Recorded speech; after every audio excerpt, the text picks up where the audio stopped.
माँ तुम भगवान समान हो।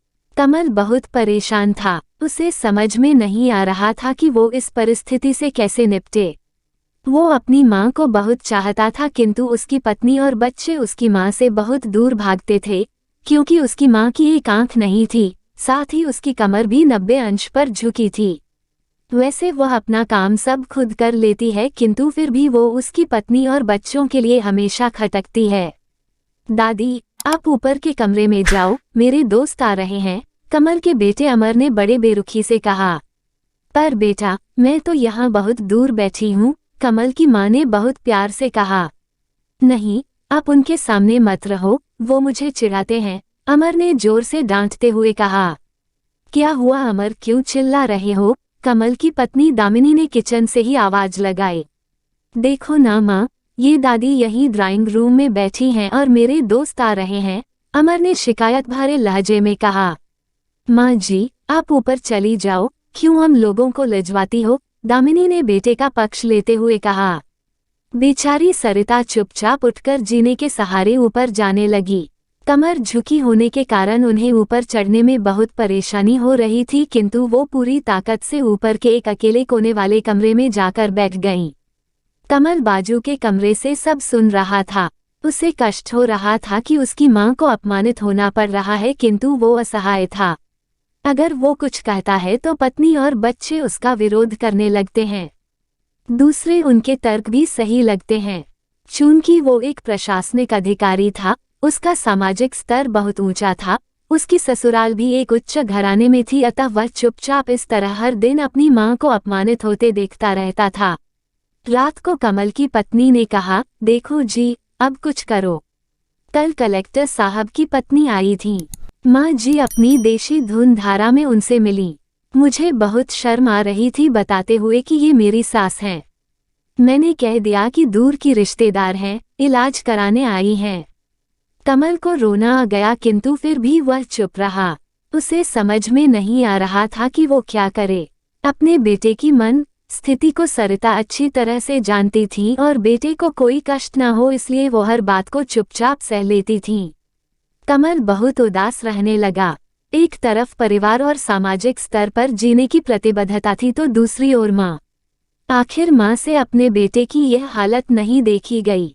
एक दिन उसने अपने बेटे से कहा, कमल बहुत दिन हो गए हैं, मैं अपने गांव जाना चाहती हूँ, मुझे वहां पहुंचा दो, मेरा यहाँ मन नहीं ला रहा।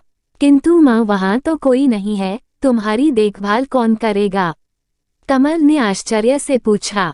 अरे, सब गांव वाले तो हैं और वो तुम्हारे मामा जी तो उसी गांव में रहते हैं, और फिर हम सारी व्यवस्थाएं कराएंगे ना। दामिनी को तो जैसे मन की मुराद मिल गई हो।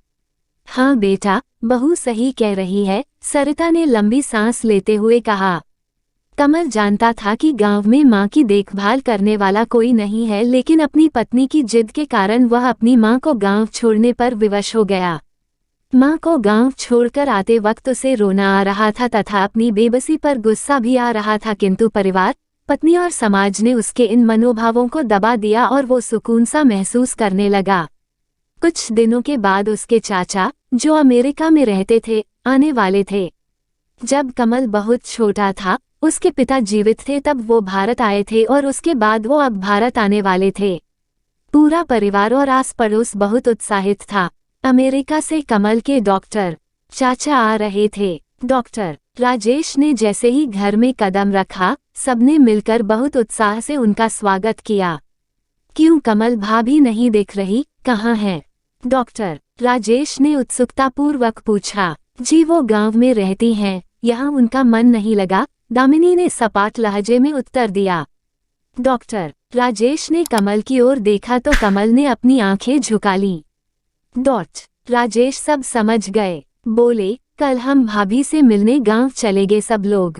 दूसरे दिन सभी लोग गांव के घर में पहुंचे। देखा कि सरिता को बहुत तेज बुखार है और वो पलंग पर असहाय पड़ी है। डॉक्टर राजेश दौड़कर सरिता के पास गए, उनके पैर छूकर रोने लगे। सरिता की ये हालत उनकी कल्पना से परे थी। वाह बेटा कमल, तूने तो नाम उजागर कर दिया। अपनी माँ की ये हालत देखकर तुझे तो शर्म भी नहीं आ रही होगी। डॉक्टर राजेश ने कमल को लगभग डांटते हुए कहा। नहीं देवर जी, कमल का कोई दोष नहीं है, मैं खुद गांव आई थी, सरिता ने अपने बेटे का बचाव किया। मुझे सब पता चल गया भाभी, आप चुप रहो। क्यों बहू, तुम्हें अपनी सास की कुरूपता पसंद नहीं है?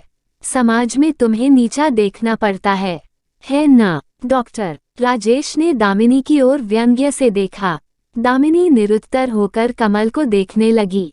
आज तुम जिस सामाजिक स्तर पर हो वो इन्हीं के संघर्षों की देन है। और बेटा कमल, तुम्हें शायद मालूम न हो कि बचपन में जब तुम 1 साल के थे तब छत से नीचे गिरने के कारण तुम्हारी एक आंख फूट गई थी और तुम्हारी रीढ़ की हड्डी में भी समस्या थी।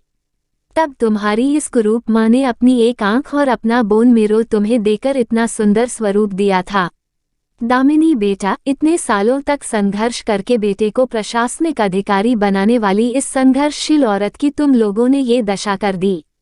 तुम्हें ईश्वर कभी माफ नहीं करेगा। डॉक्टर राजेश की आंखों से अश्रु जलधारा बह रही थी। अब भाभी, आप मेरे साथ अमेरिका जाएंगी, यहाँ इन स्वार्थी लोगों के बीच नहीं रहेंगी। डॉक्टर राजेश ने सरिता से कहा। कमल को तो काटो तो खून नहीं था। डॉक्टर राजेश जो उसके चाचा थे, उन्होंने जो राज बताया उसके बाद तो कमल को यही लग रहा था कि उससे ज्यादा पापी इंसान इस दुनिया में कोई और है ही नहीं। वो दौड़ता गया और माँ सरिता के कदमों से लिपट गया। माँ, मेरा अपराध अक्षम्य है। मैं जानबूझकर चुप्पी साधे रहा, आपका अपमान करवाता रहा। अब सिर्फ आप ही उस घर में मेरे साथ रहेंगी और कोई नहीं। कमल ने आग्नेय दृष्टि से अपनी पत्नी और बच्चों को देखा। दामिनी को भी बहुत पश्चाताप हो रहा था, किंतु उसकी हिम्मत नहीं हो रही थी कि वो सरिता से आंख मिलाए। सरिता ने दामिनी की मन स्थिति को समझकर उसको पुचकारते हुए अपने पास बुलाया और कमल को डांटते हुए कहा, खबरदार, जो मेरी बहू को मुझसे अलग करने की कोशिश की तो तुझे ही घर से बाहर निकाल दूंगी। दामिनी और बच्चों ने सरिता के पैर पड़ते हुए अपने व्यवहार पर माफी मांगी और मां के हृदय ने सबको माफ कर दिया।